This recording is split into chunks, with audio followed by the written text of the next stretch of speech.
Yuk pahami manajemen risiko. Risiko adalah kemungkinan terjadinya suatu peristiwa yang dapat menghambat pencapaian tujuan organisasi. Risiko pada dasarnya tidak dapat dihilangkan, hanya dapat diminimalkan. Maka dari itu, dibutuhkan manajemen risiko untuk meminimalkan risiko yang akan terjadi di lingkungan kerja kita. Manajemen risiko adalah proses mengidentifikasi, menilai, mengelola, dan mengendalikan peristiwa atau situasi potensial untuk memberikan keyakinan memadai tentang pencapaian tujuan organisasi. Proses penilaian risiko sendiri terdiri dari identifikasi risiko, analisa risiko, dan evaluasi risiko. Apa sih contoh manajemen risiko di lingkungan kerja kita? Pertama, identifikasi risiko terlebih dahulu. Saat kita hendak pergi ke kantor, ada risiko-risiko yang mungkin terjadi. Risiko-risiko tersebut harus kita identifikasi terlebih dahulu, seperti risiko terlambat sampai kantor, risiko kecelakaan dalam perjalanan, dan risiko cuaca buruk. Analisa risiko. Setelah diidentifikasi risiko-risiko tersebut, kita analisa skor risikonya. Analisa risiko terlambat ke kantor.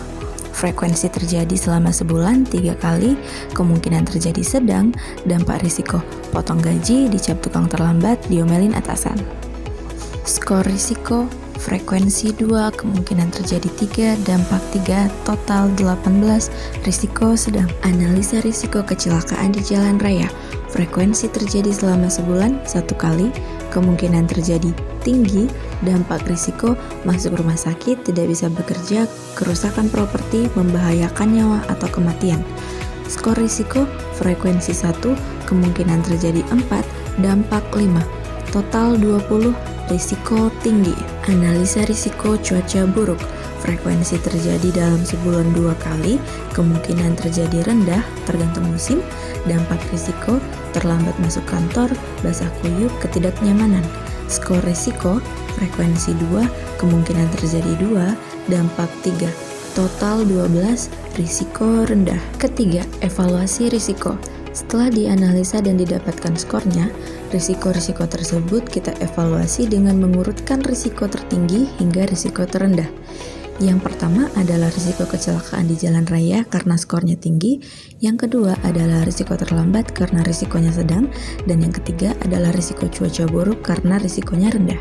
Setelah dilakukan penilaian risiko, kita harus mengendalikan risiko-risiko tersebut agar dampak yang terjadi semakin minim dengan cara berkendara dengan aman, memakai helm dan tidak mengebut, tidak terlambat ke kantor dengan cara datang ke kantor lebih cepat dan tidak begadang sehari sebelumnya, tidak terdampak cuaca buruk dengan cara cek ramalan cuaca dan mempersiapkan jas hujan.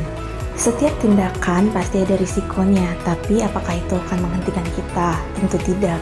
Manajemen risiko membantu kita untuk meminimalisir dampak risiko yang terjadi pada kita. Jadi, yuk kita sama-sama memahami risiko yang ada di lingkungan kerja kita.